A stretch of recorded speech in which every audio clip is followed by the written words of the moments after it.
Good evening friends, good evening student. स्वागत है आपका वीके क्लासेस के यूट्यूब चैनल पे। आज हम लोग की 5वीं डिजिट रहेगी जिसको हम लोग बोलेंगे इसोफेजियल स्ट्रक्चर। इसोफेजियल स्ट्रक्चर का मतलब क्या होता है कि जो हमारा फूड पाइप होता है उसके रास्ते में कहीं भी रुकावट हो जाना, किसी भी कारण से कोई चीज़ लॉस हो गई, चोक हो गया है ना, या फिर क्या कहते हैं किसी कारणवश इसोफेगस जो है वो नैरो हो गया। तो इसमें हम लोग देखेंगे कैसे ये नैरो होता है, क्या इसके साइन और सिम्टम रहते हैं, कॉजेटिव एजेंट क्या हो सकते हैं, और इसके क्या कहते हैं ट्रीटमेंट क्या रहेगा, क्या क्या हम लोग डायग्नोस्टिक इवेल्युएशन कराएंगे। तो एक एक करके जीआईटी की आज हम लोग 5वीं डिजीज देखेंगे। पढ़ते हैं इसोफेजियल स्ट्रक्चर क्या होता है, इसको डिफाइन करेंगे। क्या बोलेंगे?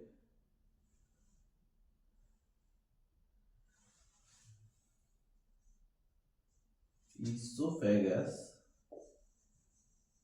Oesophagus refers to refer that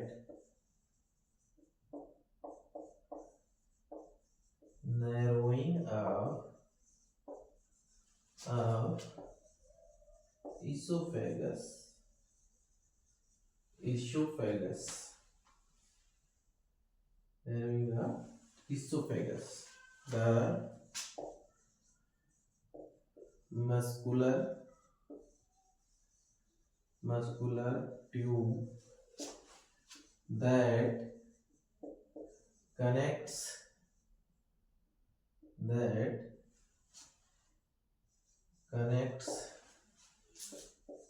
throat to stomach making difficulty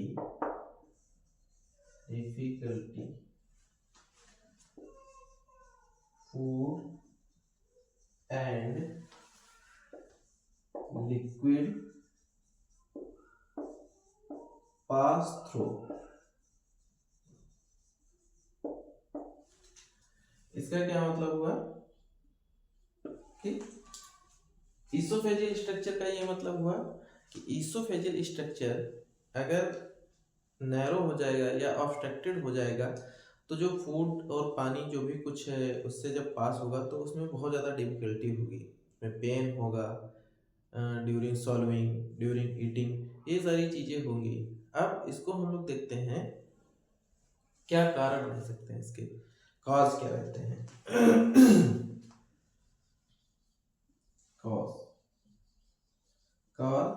etiology या फिर रिस्क फैक्टर, इनों में से कोई भी हम लिख सकते हैं इसको रिस्क फैक्टर। ठीक है, जो इसमें पहला कारण है वो क्या रहेगा? GERD।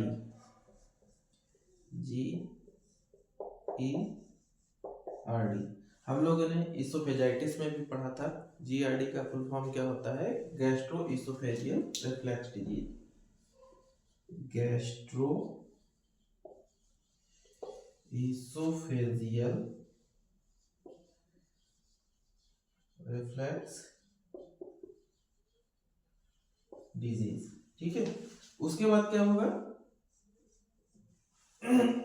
क्रॉनिक इरिटेशन और इन्फ्लामेशन। एक बार लिख लेते हैं अभी फिर एक्सप्लेन करेंगे इसको। ठीक है, पिल लॉजेस इसोफेजियल स्ट्रक्चर। ठीक है, then tumour or cancer of oesophagus. ठीक है, तो क्या क्या हो गया? अभी ये 4 हैं, और दो तीन हैं जिनको हम अभी ऊपर डिस्कस करेंगे। पहले ये देख लेते हैं।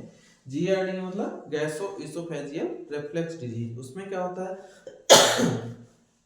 जो क्या कहते हैं हमारा जो एसिड है वो बार बार रिगर्जिटेट होके इसोफेगस के थ्रू माउथ में आता रहता है और बार बार वो रिगर्जिटेट होता रहता है, तो उसकी वजह से भी हमको क्या हो सकता है, इसोफेजियल स्ट्रक्चर हो सकता है। क्रॉनिक इरिटेशन और इन्फ्लेमेशन, जो लोग बहुत ज़्यादा एसिडिक फूड खाते हैं जो गले को बार बार इरिटेट करते रहते हैं, या फिर एसिड प्रोड्यूसिंग वो होते हैं, क्या होते हैं, फूड्स, तो उससे भी हम लोग को स्ट्रक्चर हो सकता है, इसोफेजियल स्ट्रक्चर हो सकता है। पिल लॉजेज, अगर कोई दवा ले रहे हैं या फिर कोई अदर मेडिकेशन है तो उसमें क्या होता है, मान लो गले में फंस गई या ऑब्स्ट्रक्ट हो गया, उसकी वजह से भी हो सकता है। देन उसके बाद ट्यूमर है, कैंसर है, या कुछ भी इस तरीके का है जिसकी वजह से क्या बोलते हैं, इसोफेजियल स्ट्रक्चर हो सकता है। दो तीन पॉजिटिव एजेंट और हैं वो हम देखते हैं इसमें ऊपर की तरफ, इसको हम लोग हटा दे रहे हैं। डेफिनेशन हम लोग क्लियर कर चुके हैं, है ना। पॉजिटिव एजेंट दो तीन और हैं वो हम देख लेते हैं। दूसरा क्या रहेगा, यहाँ पे पॉजिटिव एजेंट ही पढ़ रहे हैं, यहाँ के बाद ऊपर देख लीजिएगा, ठीक है। तो यहाँ पे swallowing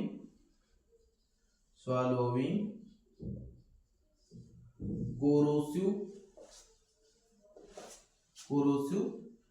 सब्सटेंस, या फिर इसोफेजियल इंजरी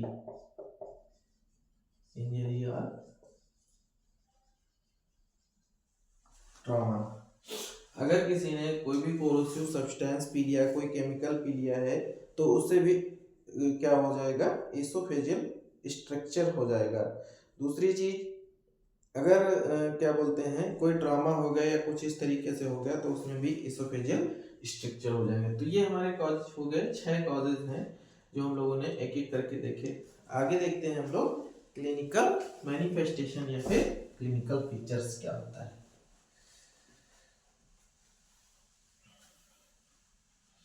क्लिनिकल मैनिफेस्टेशन या फिर क्लिनिकल फीचर्स क्या होता है वो देखते हैं। क्या क्या लक्षण मिलेंगे हमको इसमें और कैसे हम इसको पहचानेंगे, है ना। क्या क्या लक्षण मिलेंगे और कैसे हम इसको पहचानेंगे। तो यहाँ पे लिखेंगे हम लोग क्लिनिकल मैनिफेस्टेशन, ठीक है। अब यहाँ क्या लिखेंगे हम लोग, पहला जो रहेगा क्या होगा, यहाँ पे डिस्फेजिया,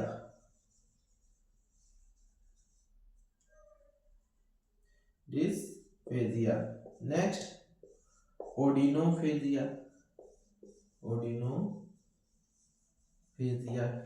उसके बाद heart burn,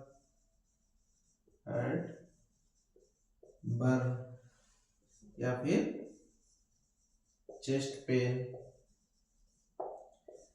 not related to chest,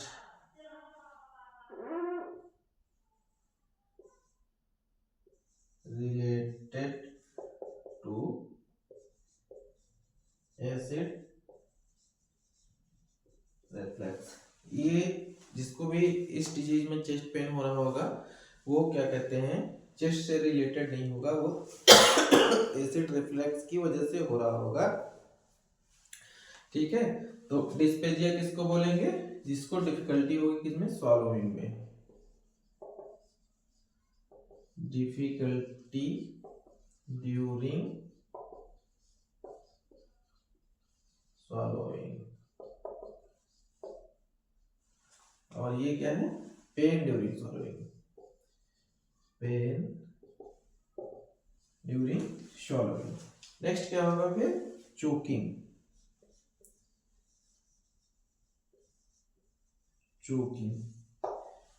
किसी के गले में कुछ फंस जाए, खाते खाते कुछ भी ऑब्स्ट्रक्शन हो जाए, उसे हम क्या बोलते हैं, चोकिंग। तो इसकी वजह से भी क्या हो सकता है, इसोफेजियल स्ट्रक्चर हो सकता है। क्या हुआ, डिस्फेजिया किसको बोलेंगे, ओडिनोफेजिया किसको बोलेंगे, हार्ट हार्ट बर्न भी हो सकता है, चेस्ट पेन भी हो सकता है ना, चोकिंग। और उसके बाद क्या होगा,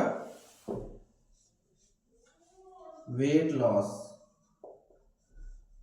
weight loss due to nutritional imbalance, due to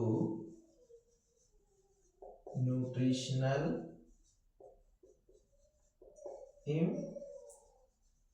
imbalance। क्योंकि स्ट्रक्चर होगा तो अच्छे से इनकी डाइट नहीं हो पाएगी और इनका वेट लॉस होता रहेगा, प्रॉपर डाइट नहीं ले पाएंगे, ठीक है। उसके बाद हम लोग दो और देखते हैं इसमें क्या क्या हो सकता है। दो और कौन कौन से रहेंगे साइन और सिम्टम इनके। एक तो अगर कुछ भी चोक हो गया तो उसमें क्या होगा, फिर ऑब्स्ट्रक्ट होने के बाद इसमें हिकअप्स आएंगे। हिकअप्स मतलब हिचकी, हिकअप्स, हिचकी, ठीक है।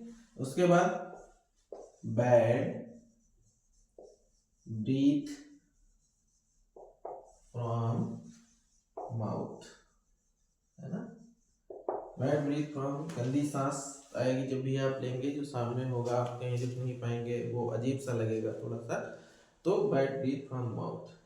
तो इसमें ये हमारे क्लिनिकल फीचर्स रहे, odynophagia, dysphagia, heart burn, chest pain, choking, और क्या कहते हैं आपका hiccups, bad breath from mouth. इसके बाद हम लोग देखेंगे अब कि क्या कहते हैं डायग्नोस्टिक इवेल्युएशन क्या क्या करेंगे, हम कैसे जानेंगे कि इसमें स्ट्रक्चर हो गया है। तो इसोफेगस तक का जहाँ तक मामला, तो ऐसे तो हम लोग देख पाएंगे नहीं, है ना, उसके लिए फिर इंडोस्कोपी आती है? और क्या कहते हैं एग्जामिनेशन है, विजुअल लेरिंजोस्कोपी, ये सारे टेस्ट हम इसमें करते हैं। देखते हैं इसमें आगे डायग्नोस्टिक इवैल्यूएशन क्या क्या करते हैं। नेक्स्ट हम लोग जो स्ट्रक्चर के बारे में पढ़ेंगे उसमें क्या पढ़ेंगे, diagnostic evaluation. Diagnostic evaluation, diagnostic evaluation वही दो पॉइंट हम लोग लिखेंगे इसमें, क्या क्या, हिस्ट्री कलेक्शन और फिजिकल एग्जामिनेशन, ठीक है। क्या लिखेंगे इसमें, पहला पॉइंट हिस्ट्री कलेक्शन और फिजिकल एग्जामिनेशन, फिजिकल एग्जामिनेशन, ठीक है। उसके बाद क्या करेंगे हम लोग, अपर इंडोस्कोपी करेंगे, अपर गैस्ट्रो इंटेस्टाइनल इंडोस्कोपी, इंडोस्कोपी किस लिए करेंगे,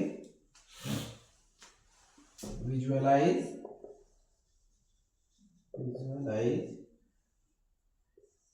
esophagus and strictures। तो इसोफेगस को हम लोग विजुअलाइज करेंगे, स्ट्रक्चर देखेंगे और एंड ब्लीडिंग, और ब्लीडिंग को देखेंगे, ऐसा तो नहीं कहीं से ब्लड वगैरह आ रहा है, ये देखेंगे, सॉरी इसमें यही होगा, ब्लीडिंग, स्ट्रक्चर को देखेंगे एंड स्ट्रक्चर, इतना देखेंगे, है ना। अपर जी एंडोस्कोपी से हमें क्या पता चलेगा, इसोफेगस को प्रॉपर्ली हम लोग विजुअलाइज कर पाएंगे और उसके स्ट्रक्चर को देख पाएंगे, कितने पोर्शन में है, कैसे नैरो हो रखा है, हम लोग उसमें क्या क्या कर सकते हैं, है ना। उसके बाद अगला क्या होगा हमारा, हिस्ट्री कलेक्शन फिजिकल एग्जामिनेशन में हम लोग अपर गैस्ट्रोइंटेस्टाइनल एंडोस्कोपी करेंगे, जिसमें हम लोग इसोफेगस को विजुअलाइज करेंगे और क्या कहते हैं स्ट्रक्चर देखेंगे। फिर इसोफेगस मैनोमेट्री करेंगे, इसमें इसोफेगस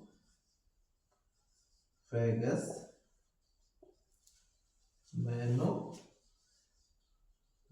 करेंगे, है ना। इसोफेगस मैनोमेट्री में क्या करते हैं हम लोग देखेंगे, इसका क्या देखेंगे, डिग्री ऑफ ब्लॉकेज, इसकी डिग्री देखेंगे कि ब्लॉक हो रखा है, ऑब्स्ट्रक्ट हो रखा है, तो उसकी डिग्री देखेंगे कौन सी डिग्री का इसमें ब्लॉकेज है। और लास्ट में हम लोग क्या देखेंगे, अगर हमें जरूरत हुआ तो फिर हम लोग क्या करेंगे, अगर इसमें जरूरत हुआ तो हम लोग क्या करेंगे, इसमें बायोप्सी इसकी करेंगे। डिग्री ऑफ ब्लॉकेज और क्या करेंगे, pressure and mortality of oesophagus, ठीक है, ये करेंगे।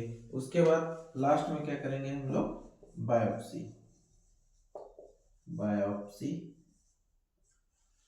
If needed.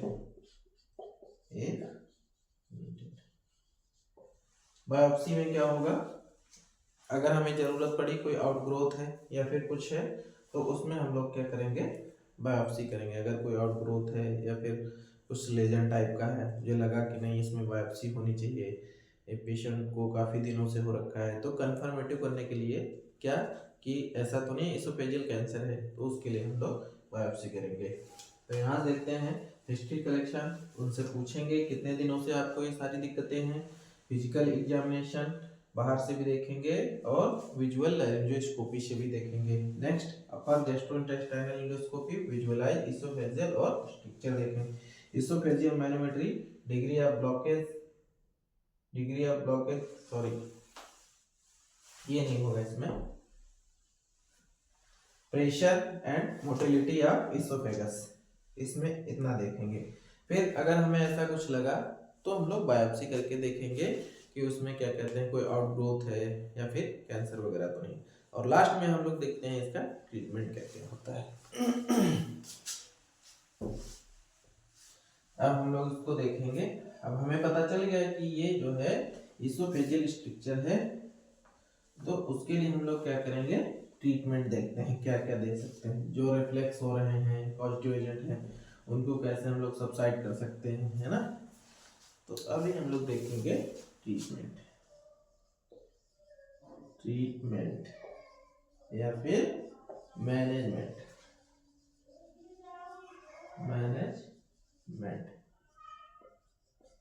ठीक, ट्रीटमेंट या मैनेजमेंट एक ही बात हुई। तो सबसे पहले हम लोग क्या करेंगे, अगर उनका ग्रोथ डिले हो रहा है ना, न्यूट्रिशन उनको भरपूर नहीं मिल रहा है, प्रॉपर बैलेंस डाइट नहीं ले रहे हैं, तो हम लोग उनकी क्या करेंगे, न्यूट्रिशनल काउंसलिंग करेंगे। न्यूट्रिशनल काउंसलिंग, ठीक है। उसके बाद क्या करेंगे, पीपीआई देंगे उन्हें। पीपीआई क्या फॉर्म होता है, हम लोग लास्ट चीज में पढ़ भी चुके हैं, प्रोटॉन पंप इनहिबिटर्स, ठीक है। ये क्या करते हैं, रेड्यूस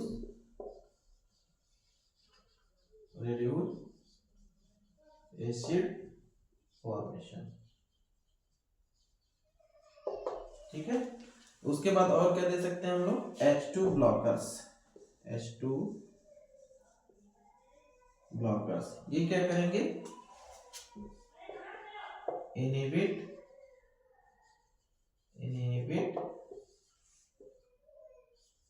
सिंथेसिस ऑफ एसिड, ठीक है।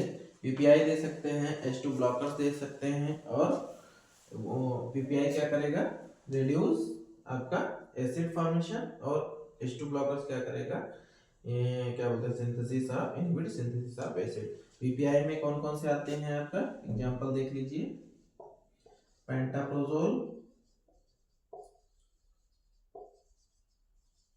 और रेबिप्राजोल। इसमें क्या आएगा, रेनिटिडीन,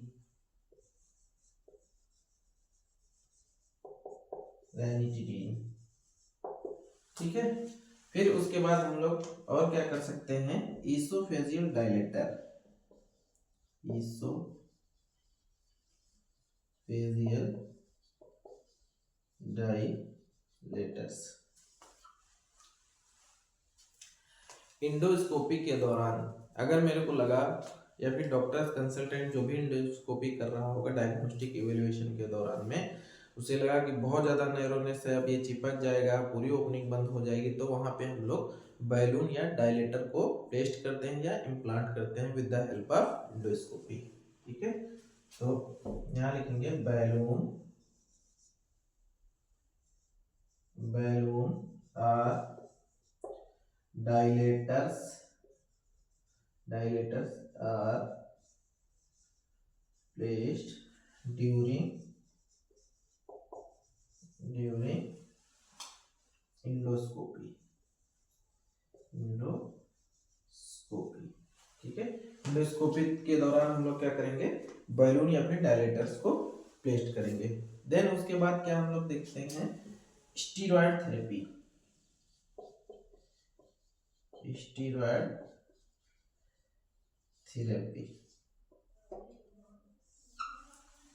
ये क्या करेगी, ये इन्फ्लामेशन को इनहिबिट करेगी, ठीक है। इसमें कौन कौन से एग्जांपल होंगे, एक तो डेक्सामेथासोन और हाइड्रोकार्टिसोन।